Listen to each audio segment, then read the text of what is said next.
My personal journey is quite a colourful one. Addiction is all through my family, and I was an addict in my opinion, from birth. And so I discovered alcohol and drugs at a very young age. I was in treatment when I was 18 for alcohol and drugs, but I very much did that for other people. My family was so worried, and I was also a self-harmer, and they put me in somewhere for 4 weeks, and they really thought that I would come out better. But some people get it at 18, and that's amazing. That's not part of my story. I wasn't done yet. I started engaging with a destructive eating disorder that took me to the same place as the alcohol and drugs did. My disease would use the fact that I was clean from alcohol and drugs, so it was a sort of reward thing. You've done well there, you can now afford to act out a little bit here. Life was absolutely horrendous. I was a slave to my mind and a slave to my addiction.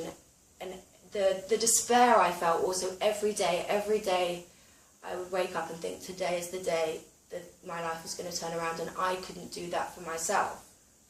So I was suicidal, I was so, I had no quality of life because everything was about my addiction. I worked to get money to use, I manipulated my relationships so I could use. Everything was governed by my addiction, and I was lost.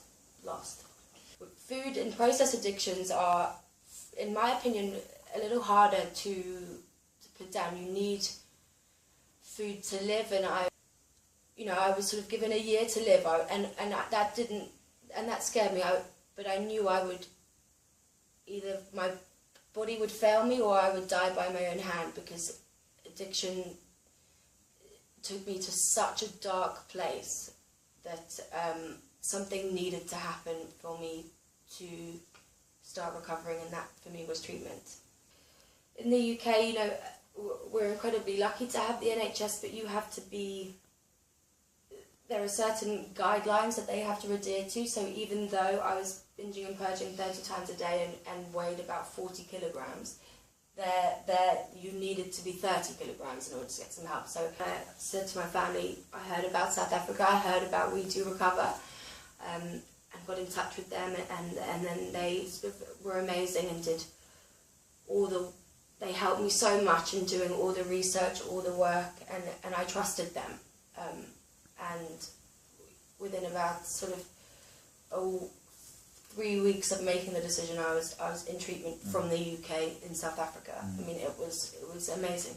And there was that, obviously, the fear of sort of upsetting my life and telling my job and telling my boyfriend. But as soon as I told them, they were like, thank we knew all along. So there was that arrogance in me that, nobody knows. The reality of the matter is everybody knew. And as soon as I told them that I was going for help, they pretty much helped me pack. They felt very safe that I was in good hands. I knew how ill I was. That wasn't the issue. But I had a lot of shame about having an eating disorder. I was 27 and I couldn't eat 3 meals a day. So I had a sense of failure. But I really struggled with the minimisation. Actually, more so when I arrived in treatment. I was in treatment with people who, were like really, really bad heroin addicts, crack addicts, shooting up sort of 30 times a day. And I sort of minimised that for me. I thought, mine's not that bad. The fact that I binge and purge 30 times a day is not that bad. But, the insanity of that is my addiction was just as bad, but it just took on a different monster. I knew I had to challenge everything in my life. My fear of people I had to challenge. I knew I wouldn't get better on my own. And just sort of relearning, I think. I stopped growing and developing as soon as I picked up an addictive behaviour. So when I came to treatment, I was 27, but really 14. All I wanted from treatment was to stop purging. That's all I wanted. But what I've been given is so much more than that. And I underestimated everything that treatment would give me. Recovery hasn't changed my life. Recovery has given me a life.